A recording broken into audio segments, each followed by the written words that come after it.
Okay, good afternoon everyone. So I just noticed there's no way I can finish my part completely today. But I still decide to go through my course in comfortable speed.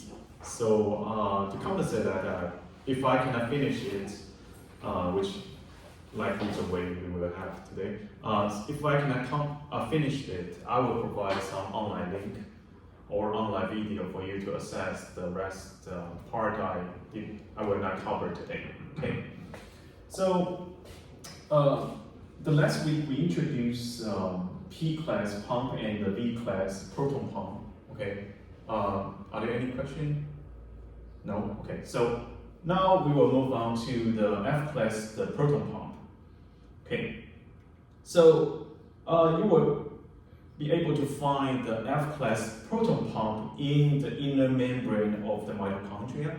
Okay, so the mitochondria is the key organelle which generate the energy for cells to use. Okay, and in such a, let me zoom in this inner membranes area. So you will see there are a lot of different proteins involved in the electron transport chain. They will use the energy from the glycolysis, okay, to use those energy to keep pumping the proton to the intermembrane space, which generate the electrochemical gradient of the proton. Okay. Then those F-class proton pump, they actually have one proton channels in their protein complex, which will allow the protons go from this side to the other side down its electrochemical gradient. And the proton influx through the F-class proton pump will kind of rotate this whole protein complex. And such a protein rotation will trigger some conformation change and make these guys to convert ADP and the organic phosphates to the ATP, which I will introduce more detail in the following slides. Because why we call the F-class proton pump, it's really weird. It's because this protein, they named this energy complement factor in mitochondria. It doesn't make any sense, right? So it's called the F-class proton pump. Okay, because this protein is the major one to produce ATP, so we also call this ATP synthesis. Synthesis means it synthesizes something in there. That is why it got this name. Okay, so let me show you this video. ATP synthesis is a molecular machine that works like a turbine to convert the energy stored in a proton gradient into chemical energy stored in the bond energy of ATP.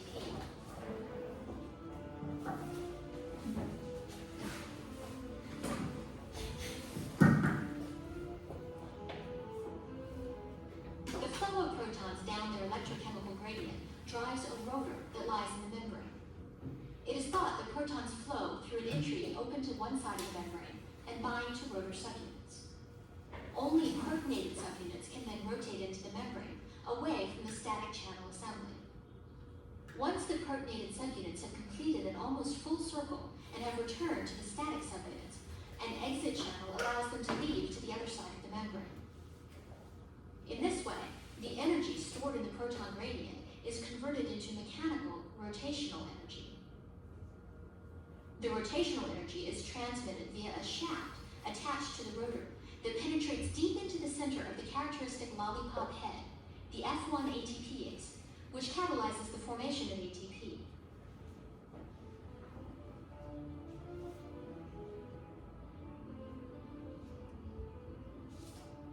The F1 ATPase portion of ATP. Okay, so you can skip that. Okay, so this is cartoon of the ATP synthesis. So this is the inner membrane of the mitochondria, and there is an electrochemical gradient of the proton. So the proton will go through these channels and from here to this side. Okay, such a binding and such a flow of the protons will rotate the whole protein structure of the ATP synthesis, and also rotate this gamma subunit. And such a gamma subunit is surrounded by the alpha and the beta subunit. From the top view, you will see this is a gamma subunit, and there is 3 pair of the alpha and beta subunits. Okay, so the rotation of this gamma subunit will kind of change the conformation of these alpha beta pairs, and they will convert by among the 3 different conformations: O, L, and the T conformation. Okay, so the O stands for the open conformation. If this alpha beta pairs in the open conformation, they will kind of allow, there's a binding site here on the surface, and which allow the ADP and the inorganic phosphate freely bind to this site. And these guys can go in and go out. Okay, of course ADP can also go out. Okay, it's kind of really open the space. And in the L conformation, which stands for loose conformation, those ADP and the inorganic phosphate, they can kind of loosely weakly bind and stay in that site. Okay, but in the tight conformation, which in short will be the T conformation, this will kind of really make this binding site really tight, and will kind of spontaneously push ADP and the organic phosphate move together. And people believe those ADP and inorganic phosphate, they will spontaneously form the ATP if you put these 2 molecules really move toward bind together. Okay, so they will form the ATP spontaneously. So the rotation of this gamma tubing will kind of change those alpha beta pairs among the O, L, and T, so they can keep allowing the ADP and the inorganic phosphate bind to this site and make them stay there, and then push them to form the ATP, then release them. Okay, so the rotation of the gamma tubing the rotation of the gamma subunit for the 360 degrees will kind of generate 3 ATP. Okay, in the one run. Okay, so just let you know, if there's a electrochemical gradient of the proton will be higher here, it will go from here and down its electrochemical gradient here and rotate this ATP synthesis, then generate ATP. Okay, but this whole protein complex is reversible. If the ATP produce too much here, or this protein sense there's too much or enough ATP, they can do the opposite direction.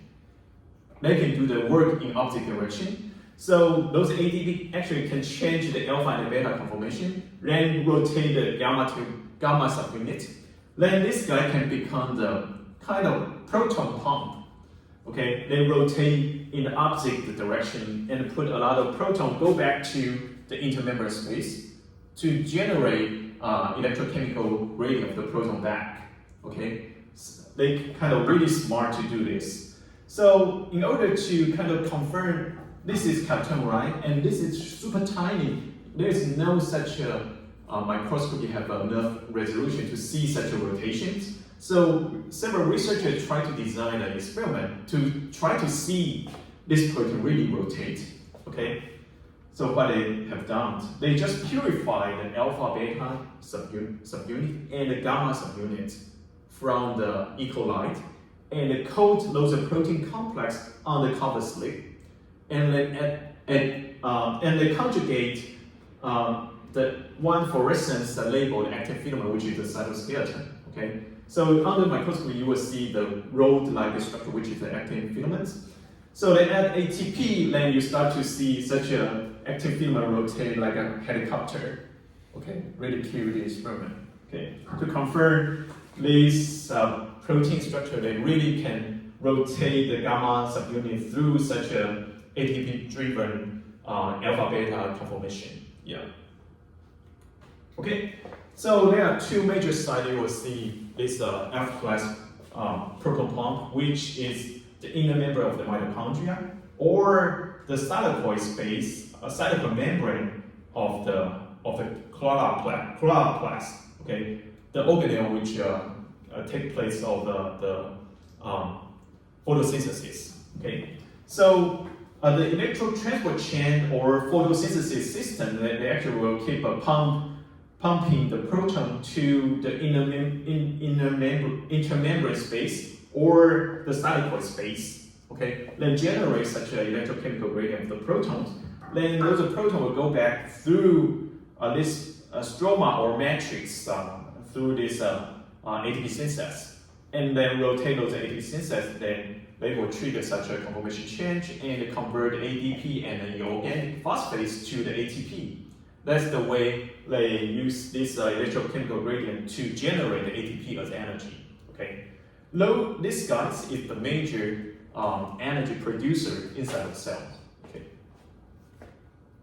Okay, so we finished the F class proton pump. Then we move on to the ABC superfamily. Okay, so the ABC stands for the ATP binding cassette, because the all members in this superfamily, they have a ATP binding cassette domain.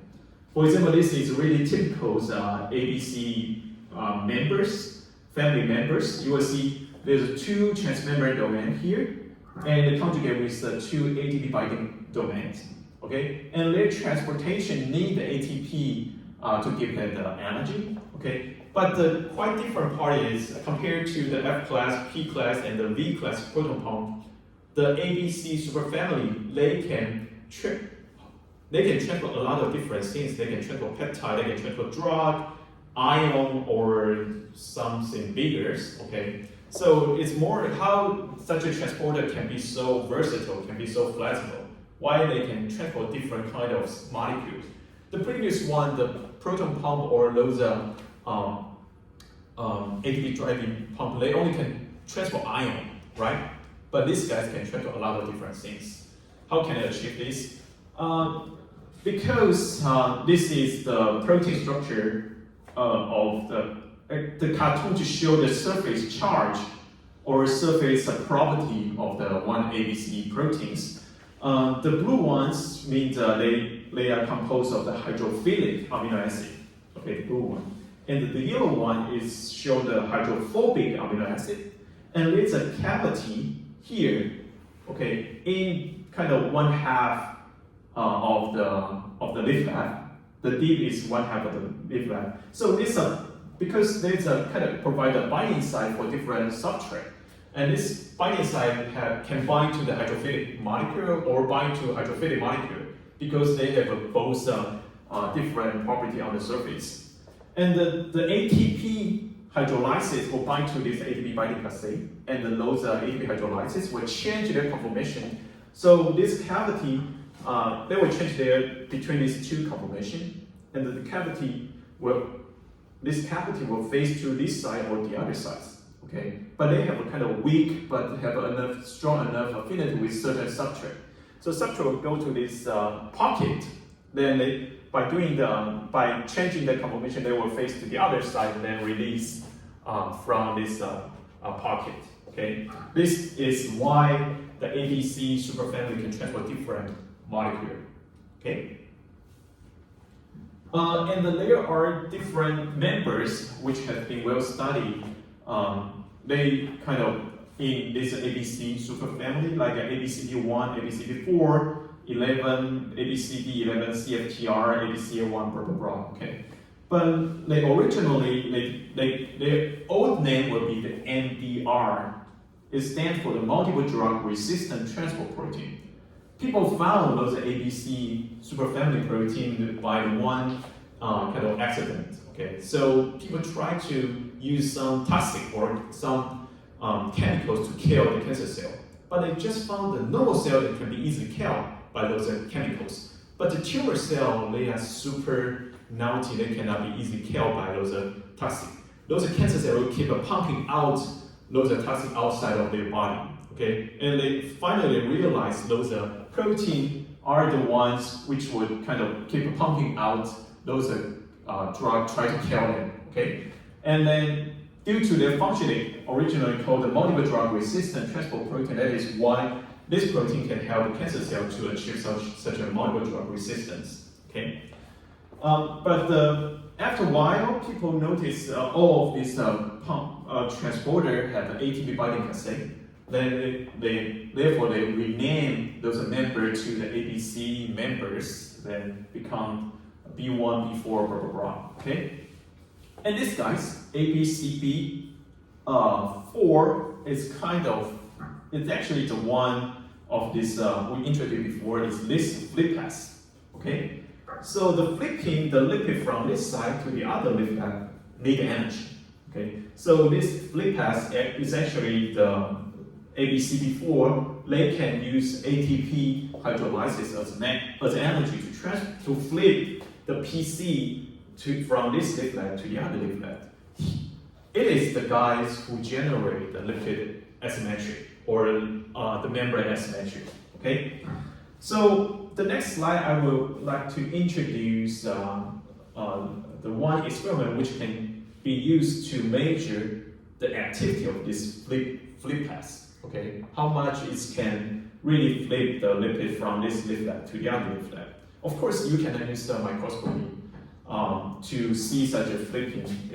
The resolution is 4 nanometer in thickness. There's no such a good resolution. The minimum resolution of the optical microscopy is how much? Do you know? Like recently we can achieve the better resolution, but usually it's kind of this molecule smaller than 200 nanometers. You probably cannot easily tell their detail. Okay, so 4 nanometer is no way to see such a movement. Okay, so how people kind of to design an experiment to measure such an invisible reactions. So the first, they try to collect the secretory vesicle which contain ABCB4. Okay, kind of protein. Sometimes they will secrete the protein, and sometimes will secrete those vesicles to the median. So people just collect the median and try to use probably some ways, for example, ABCB4 antibody to attract such a vesicle or certain membrane component containing ABCB4. No matter what, they just collect those ABCB4. Then they add some fluorescent phospholipid, which is some artifact fluorescence, artifact lipid conjugate with a fluorescence. So it kind of a fluorescent signal can be detected by the certain machine. Okay, so incubate those vesicles containing ABCB4 with those fluorescence phospholipid. They kind of those lipids will incorporate to those vesicles because hydrophobic stuff like to interact with hydrophobic stuff. Hydrophilic stuff will like to interact with hydrophilic stuff. So such a mixture will kind of incorporate those phospholipids into those vesicles. Then they separate these vesicles with containing ABCB4, which is a flip pass, to the two different tubes. Okay, one tube they add ATP, the other tube they didn't add ATP, didn't give them energy. So in the tube with ATP, which provided energy for the ABCB4 to flip the lipid from the one lipid to the other lipid. Okay, so the orientation will be they kind of will flip a lot of fluorescence or unfluorescence invisible lipid from the outer lipid to the inner lipid.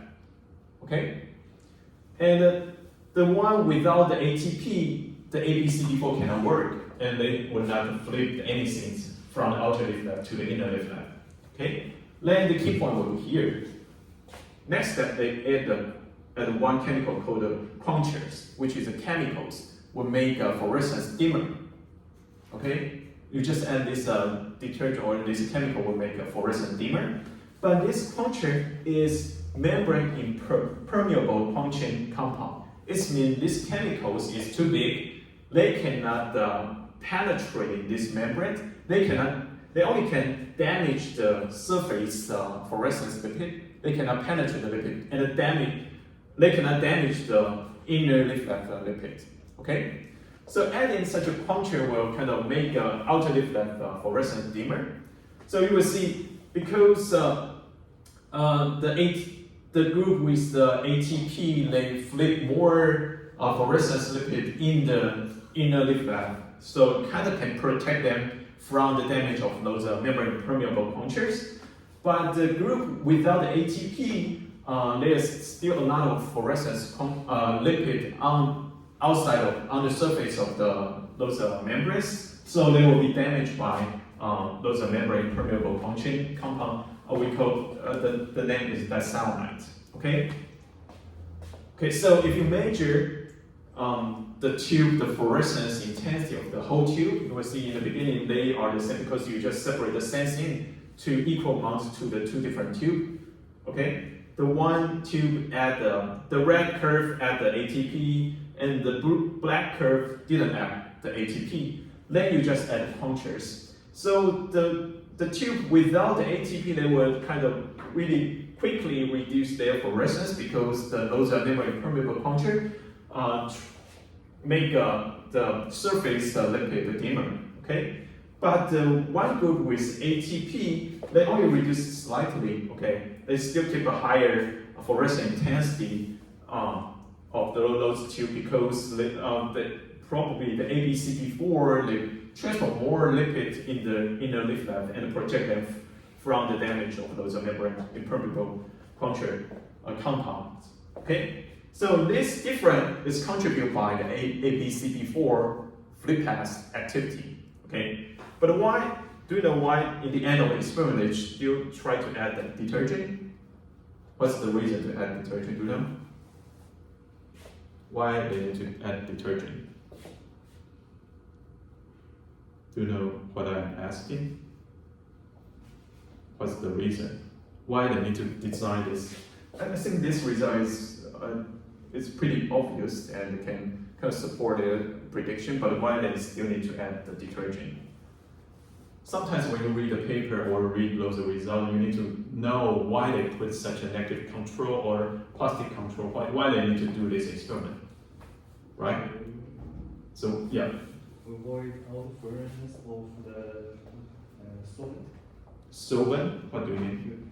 Because maybe the solvent of some group, they have a higher photofluorescence. Oh, I see. Yeah, that's a really good point. So, because you cannot see those fluorescence, you just don't know whether those fluorescence really come from the membrane structure.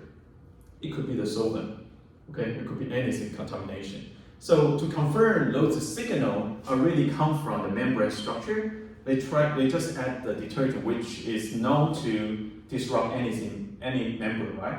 So if you can remove those signals, means those signals actually come from some membrane-based structures, which most likely will be those vesicle.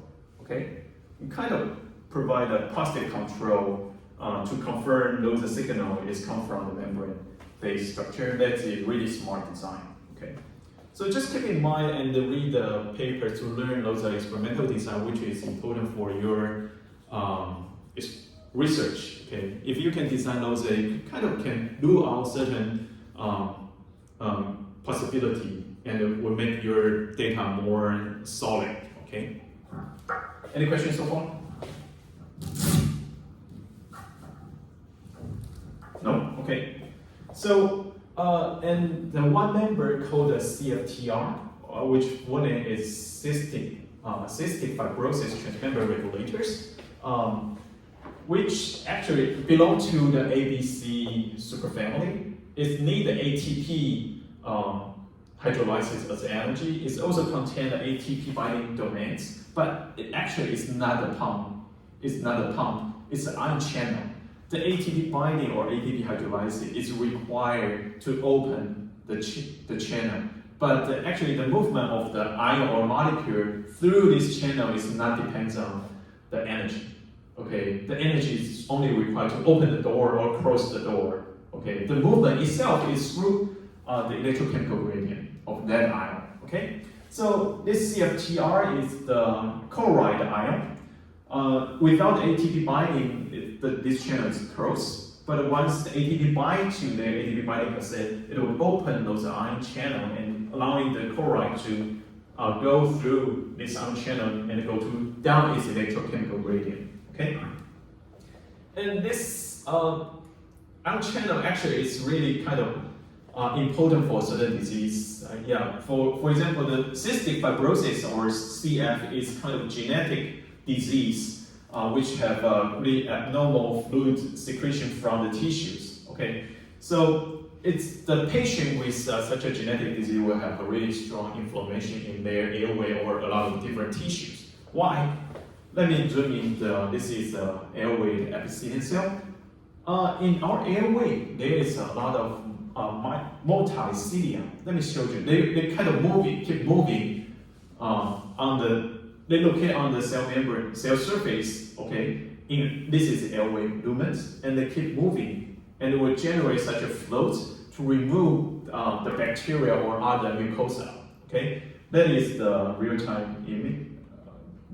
You will see this time-lapse image. Those are airways, epithelial cell, and a lot of multicilia can keep moving to generate such a flow. That is why we can kind of remove our mucosa and the bacteria. But the CFTR, the ion channel we just introduced in the previous slides, they kind of will allow the chloride to transport from to the lumens. Okay, together with such a HCl, which will hydrate the mucosa layer. Okay, then those multicilia will be easier to move the whole solutions.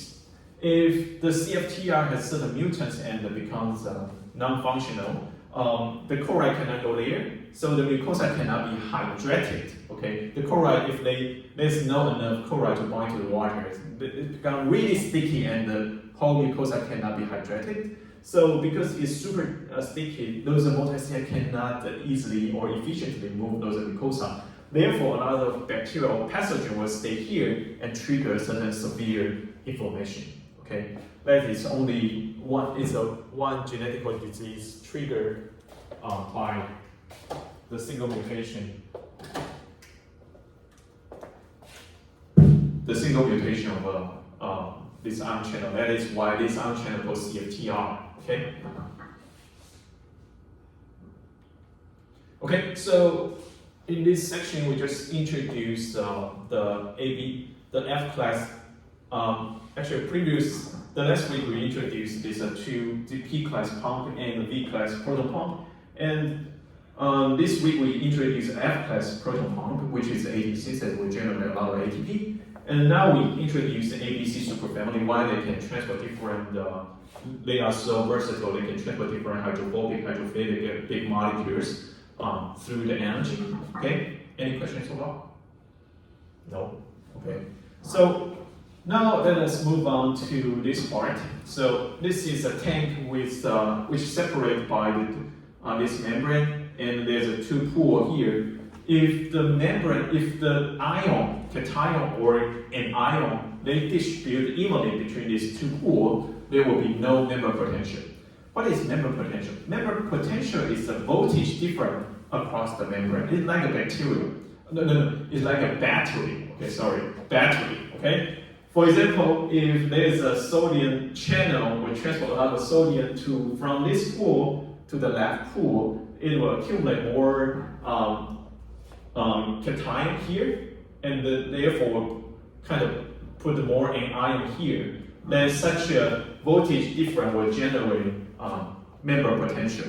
Okay, such a member potential will try to put more anion cation back to this pool and anion back to this pool until they reach the similar amount of cation and anion. Okay, if there's a potassium channel triggers such an influx of movement of those potassium from this side to the other side, you can also generate such a member potential. Okay, then you can measure some voltage difference like a battery. Okay, it's also the case of the proton membrane or cell membrane. There are more anion, there are more cation on the cell surface and more anion in the cell body. Okay. So if you measure the voltage of the cell body, you will see it's kind of minus 70. Our cell is more negative, okay? It's minus 70 millivoltage, okay? So that is why there's more cation outside of the cell. That is because there are more open potassium channel, okay, on the cell membrane. They call the resting potassium channel. What does that mean? It's, no matter what, this potassium channel, they keep open. Okay, they just keep open and allow a lot of potassium go from the cell body to the extracellular space. That is why they are the major ones to generate such a member potential. Okay, of course there are several other open sodium chloride and the calcium channel, but they are more open potassium channel, and they're always open, so that is what we call resting potassium channel. No one can really activate or close or open it. It's always open. Okay, so that is why it will generate more such a unequal distribution and then generate mega potential of our cell membrane. Okay. Then the next interesting question is why potassium channel called potassium? It's because it's only transport potassium, right? That is why it's called potassium. But how could such a protein can distinguish who, for example, who is potassium, who is sodium? They are both cation, right? They are both positive charge. Why it's only transport potassium, but not other positive charge molecules? That's how can they achieve such a specificity? Okay, so this is a really interesting story. So let me kind of start with such a protein structure of the resting potassium channel. So this is the monomer of the resting potassium channel. It's a 2 transmembrane domain and one really important part called the P segment, which is the one can achieve their specificity or selectivity. Okay, which is the one only can make them to only transport potassium. Okay, and usually those potassium channel they will form the tetramer. Okay, the 4 monomer will kind of assemble together and convert together to transport and provide. They will put the P segment in the core region, and which is the tunnel that the potassium will go through. Okay, this is from the top view of the resting potassium channel. Is a 1 monomer and the other one. There are 4 monomer of the potassium channel, and the P segment will face to this part, and which kind of provide the interface of the potassium tunnel. Okay, so those cation actually when you put the cation in the water solutions, they actually will not exist alone. They actually, because they have a charge, they kind of will interact with other charged molecules. Water molecule, they don't have charge, but they are polar molecule. There's more negative charge side here and more positive side here. Okay, so the negative side will bind to the potassium. Okay, and the potassium, the surface of the potassium will bind. It's good for 8 water molecule to bind to the potassium. And the sodium also the case, they are also the positive charge, but the sodium is a little bit smaller compared to the potassium ion. It's only sodium only good for the 6 water molecule. Okay, it's smaller. Okay, so only good for the 6 water molecules. And when it's moved in the water solution, I mean, for example, outside of the cells, they will bind, potassium will bind with the 8 water molecule. They feel really comfortable in that situation. Or we will call this energetically favorable conditions. But once they approach to the P segment of the potassium channel, those the P segment amino acid of the P segment, their carboxyl group, the oxygen here, kind of can mimic what the water molecule behave. Okay, they kind of can also serve such a interface to bind to the potassium. Okay, and those distance is perfect design for the potassium. The potassium can bind to those water molecule or to the carboxyl group of the such a P segment, amino acid of the P segment. They feel no different. Okay, they feel comfortable bind with 8 water molecule or bind to this different carboxyl group, which can kind of mimic the 8 water molecules and allowing them to penetrate with the really energetically favorable conditions. But the sodium, when they in the water molecule, is free environment, so they can bind 6 water molecules. But once they approach to those potassium P segment, it's a little bit small, and they only can touch to one side of those carboxyl group. For example, they bind here, and they cannot attach to the other side.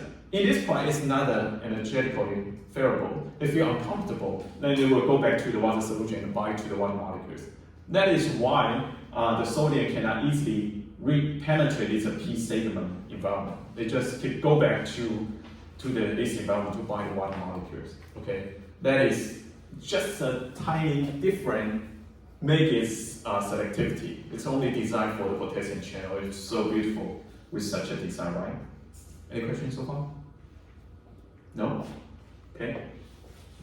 Okay, so this method we can use to measure those ion movements. So we call the patch clamp. Okay, so you just make some micropipette and touch the cell membrane and with a slight suction to generate such a closed environment.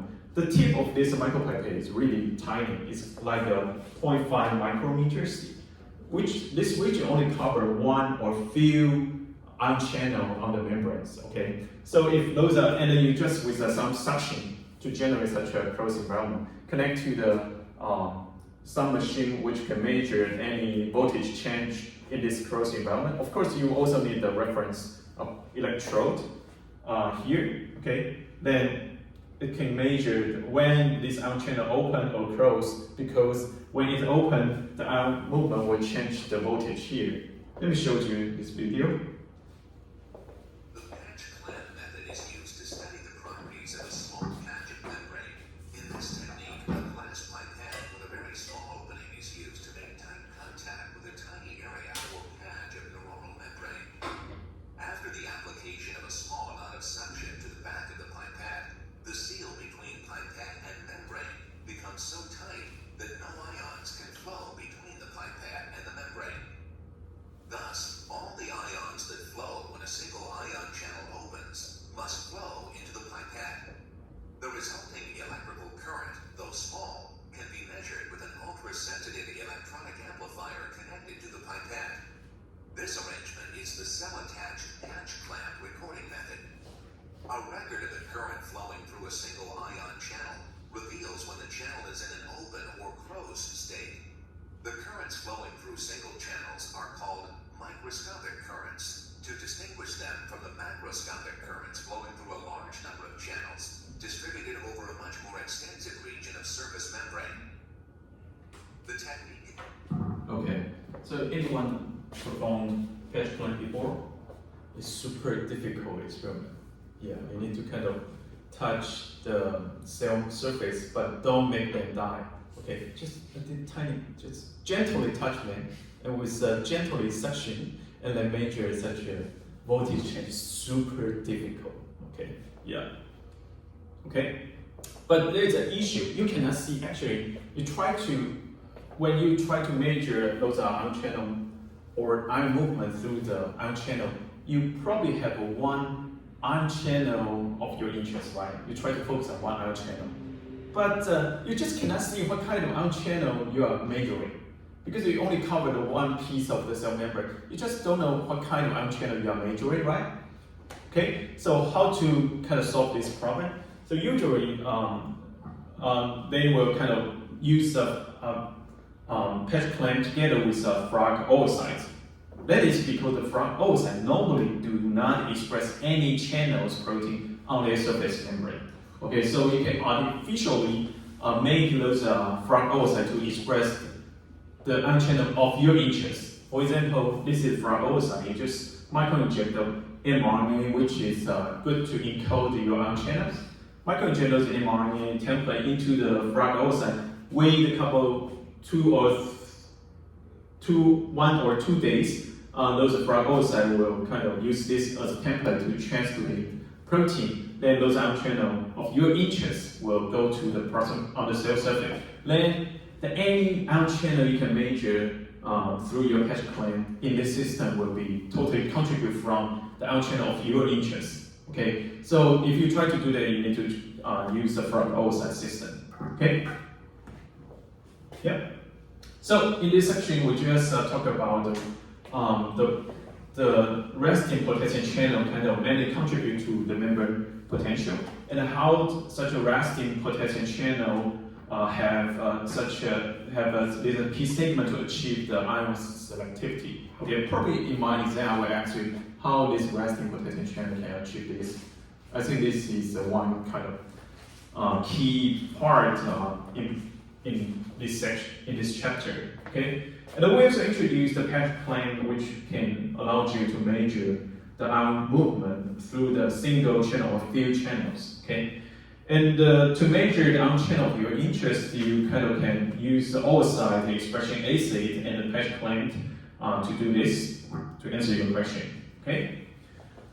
Okay, so next we will introduce the symphoter and the antipoter. Okay, so the symphoter is the system which will transport two or multiple molecules in the same direction, and the energies come from the transport of one molecule. Okay, they will transport, for example, this molecule down its electrochemical gradient and use this energy to transport the other one against its electrochemical gradient in the same direction will be the symphoter. In the opposite direction will be antipoter. Okay. So this is the case of symphoters, which the textbook uses 2 sodium and 1 glucose symphoters. This means they will transport 2 sodium and 1 glucose in the same direction together. Okay. So these guys have a 2 sodium binding site here and 1 glucose binding site here. And first they will the sodium will bind to this binding site and transport from this side to the other side down its electrochemical gradient. And this symphoter will use this transportation as energy to transport the glucose and then from this side to this side and generate its electrochemical gradient. Okay? But you just probably will wonder, it has kind of separate the sodium binding site and the glucose binding site. Why this molecule can it only transport sodium? Or can it transport only glucose? Why they need to co-transport them together? It's weird, right? Okay, so the textbook just give you one example. Is 2 sodium and 1 leucine symphoters. Why does a symphoter need to transport sodium and leucine together? As I mentioned before, the sodium is good for how many water molecules binding on the surface? How many? 6, right? So it's a cation, and they feel more comfortable when 6 water molecules bind on the surface. And when the sodium approach to these symphoters, it can the carboxyl group, okay, of this symphoter can provide a 5 binding site to the sodium. And 1 binding site need to contribute from the leucine, bound leucine. So they only transport in the certain comfortable situation is they need to transport sodium and the bound leucine together. Otherwise, they just cannot provide such a comfortable or energetically favorable situation. They need to transport these 2 guys together. Okay. Otherwise, the sodium just go back to the water solution or intracellular space or cytosol. Okay. That is why they must have some interaction or some interplay situation between those 2 transport molecules. Okay, this is the one example. Okay, and then we introduce one antipoter, how it's regulate our cellular activity. So these are the red blood cells. Our red blood cells, one major function for our red blood cell is try to exchange the O2 and CO2 in our body, right?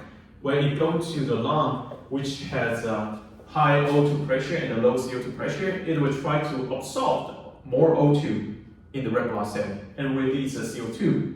But once they leave the lung to the rest of our our body, they try to release the O2 to other tissues and try to absorb the CO2, which is waste from our metabolism. Okay, how can they do this 2 different job or opposite reaction? Okay, so first the CO2, the air form of the CO2 is difficult to dissolve in the solution. So there's no way for the for cell to capture the CO2.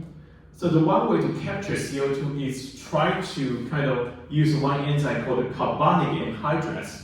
They will combine CO2 and OH group to the HCO3, which is dissolved in the solution. Then they can capture this CO2, use this form to capture. Okay, then keep capturing this CO2, then they will use AE1, which is the antipoters. They will transport HCO3 outside of the cells, then transport chloride back to the red blood cells. So this OH actually comes from the water splitting.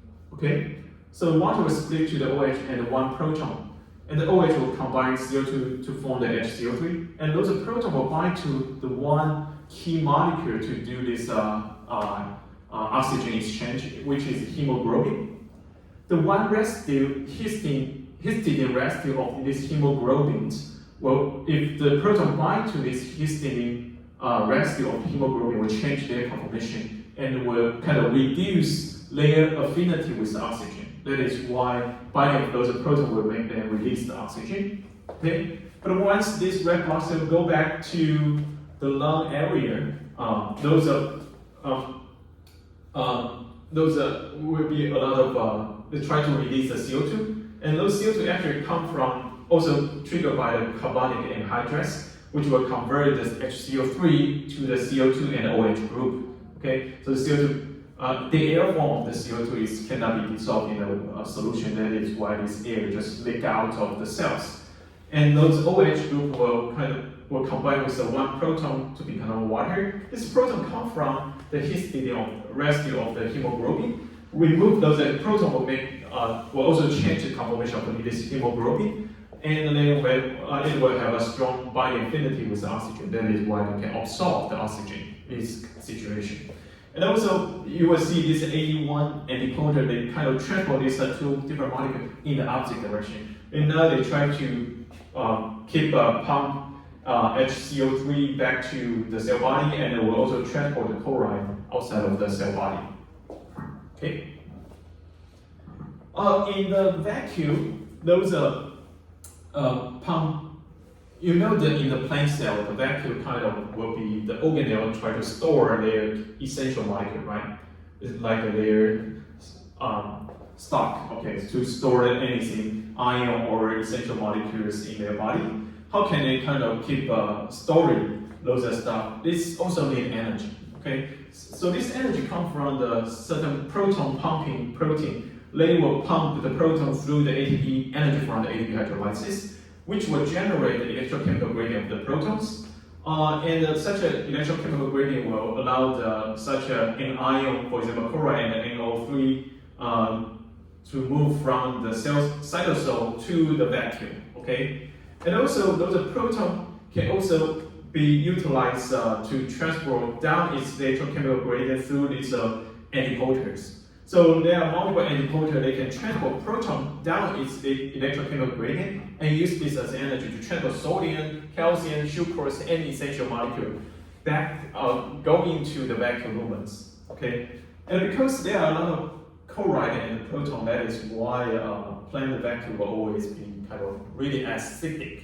Okay, and also contain a lot of different essential molecules. Okay, so in this part we introduce what is importer is co-transport different molecule in the same direction, and what is antipoter is co-transport different molecule in the opposite directions. And we use a 2 sodium and 1 glucose as importer as an example to show you how they co-transport the sodium and glucose in the same direction, and also use the AE1 protein in the red blood cell. They will co-transport HCO3 and the chloride in the opposite direction. Several transport protein, they will kind of will use a proton electrochemical gradient to antipode. There are several antipode will transport the essential molecule to the vacuum through those proton flow. Okay, any questions so far? Okay, so the final section of this chapter is really short, so let me finish this chapter. So this chapter just give you kind of a real example to let you know how different ion channel or transporter they will work together to kind of support our cellular activities. Okay, so this is our intestine. Okay, so when we eat food finally will go to our intestine lumen, and the food will go here, and we will try to our intestine wall will try to absorb the nutrient from the food, right? The food will be here, our intestinal wall will try to absorb the nutrient from the food, and then this is enlarged of our intestinal wall. The food will be here. They will try to obtain the more nutrient from food, and they will transport their nutrients to across this is the one tissue or epithelial cell, intestinal epithelial cell, one cell layer. They will transfer a lot of nutrient here to this area below this intestinal wall, and there are a lot of blood vessels. The nutrient will kind of pump to the blood vessel, then transfer those nutrients to out of all of our body through the circulation system. Okay, so if you enlarge here, there's a layer of the cell we call it intestinal epithelial cell. They will keep absorb a lot of nutrient from the food, then pump to the circulation system. Okay, how can they do this job? The first, they also triggered by such a certain energy. It's triggered by the sodium potassium ATP synthesis, use the ATP hydrolysis, and transfer a lot of sodium from here to here, and transfer a lot of potassium here to here, and then will generate sodium and potassium electrochemical gradient accordingly. Okay, then such as imported sodium and the glucose importer will transfer sodium down its electrochemical gradient, because you will have a higher sodium outside of the cells, which will also generate this electrochemical gradient. This is one cell. Okay, inside of the cell there will be lower sodium, outside of the cell will be higher sodium. So such an electrochemical gradient will transfer sodium from outside of the cell into the inner cytocells, and then use this as energy to transfer a lot of glucose into the cell body. Then this GLUT2, which is a glucose transporter, will transfer a lot of glucose to the circulation blood vessel or to the circulation systems. Okay. And in our stomach is super acidic. Okay, try to help us to digest our food. How can it achieve such a acidic environment?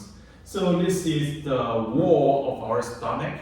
It's a stomach epithelial cell, and they can make a stomach lumen really acidic. How can they achieve this? So it's also triggered by the proton potassium ATP synthesis, and they use ATP hydrolysis as energy to transfer a lot of potassium here, then generate certain and also pump a lot of proton to the stomach lumens. Okay, and this proton actually come from the water splitting, and the OH will bind to the CO2 and it converted by those carbonic anhydrous to the HCO3, and those HCO3 will kind of use this AE1. This should be the AE1, which will transport HCO3 from this side to the other side, and then transfer a lot of chloride here, and such a chloride will have a higher electrochemical gradient here than you transport to these lumens. So combine those proton and the chloride will become HCl and make this really acidic.